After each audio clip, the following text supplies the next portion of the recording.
visa laba Jāņu zāle līgo, līgo, koplūds jaras sakarāji līgo. Kolēģi, maisiņu vajag? Jā, arī šajā gadā ir viens sapratne par to, ka nākotni ņemam savās rokās un nezīlējam kafijas biezumos, bet lēmumus pieņemam paši. Ak, dieniņ, es vēl aizdomājos, to vainadziņu līgo arī var aizsūtīt uz laboratoriju. Agnes, ko tu tur brūvē? Mīlestības dzērienu. Kas to Jāņu naktī iedzer, paliek smuks un vesels līdz nākošam gadam, un tas īstais vienīgais viņu visu gadu mīlē. Nu labi, bet kas ap 7 zālītēm? Vībotnīte, papardīte, suņu kumele, piparmētra, suņu burkšs, mārutks, un ar NPK mēslots, un ar mikroelementiem, un sērs klāt, un lai štengrāks, un lai labāka veselība. Provēsi? Nu, dod ar, provēsim arī. Čuk. Pamais. Čuk. Kā smaržo? Garšo. Štengris gan, var just, ka labi mēslots. Fantastiski. Būsi vesels līdz nākošam gadam. Paldies tev.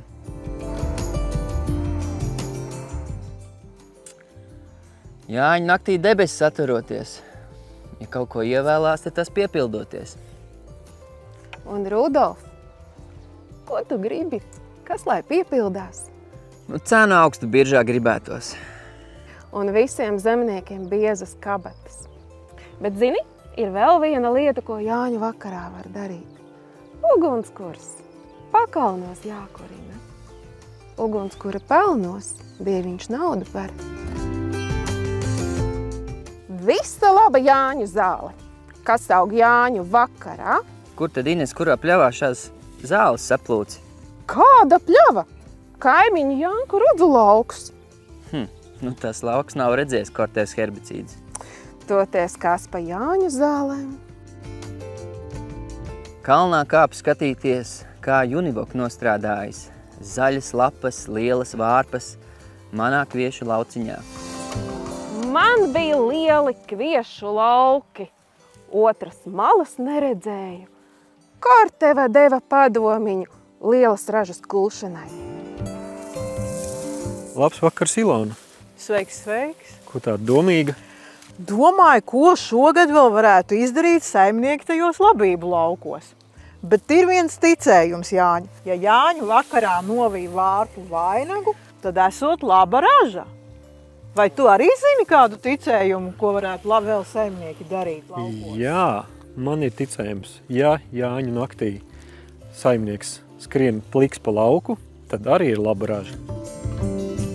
Mūsdienās saimniecības ir tik lielas, ka viens pats visus laukus apskriet nemaz nevar. Tam dēļ tāds pats rezultāts labāks ražas ir tad, kad saimniecība strādā ar mūsu mēslošanas kartēm, kuras mēs panācām ar savām augsnes analīzēm. Tā gan ir laba doma. Un vēl ko varētu izdarīt? Ir vēl viens ticējums saimniekam un saimniecei. Jāņu vakarā vajag apstaigāt laukus, lai tie neliecās, neveldrējās. Un arī tam ir risinājums, par cik ir daudz lauku, tad saimnieks šos laukus ir noskanējis ar N-sensoru, un abi divi Jāņu vakarā vienā piegājienā var redzēt visus laukus. Un tādā komplektācijā veldres nav. Un ja saimnieks Jāņu vakarā nebrūvē alu, tad viņam mieži neaug. Un ir vēl viens ticējums par vēl vienu populāru kultūra augu. Jāņu vakarā vajag staigāt un sukāt matus meitenēm pupu laukā, tad pupas augs lielākas. Gata, bet kā tu domā, kāds būs tas kulšanas laiks šogad? Kas notiksies ar visiem šiem apstākļiem? Nu, kā mēs to varētu zināt? Man ir viens ticējums, kad jāiet Jāņu naktī klausīties, vai govis mauj.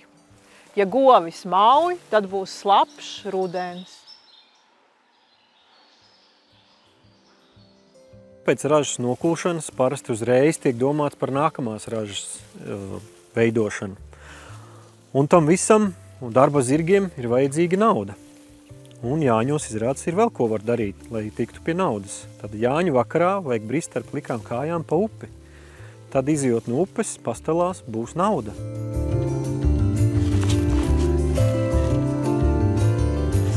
Kas līgo vakarā ar jaru kompleksu pa vagu skries, tam neaugs zili kartupeļi.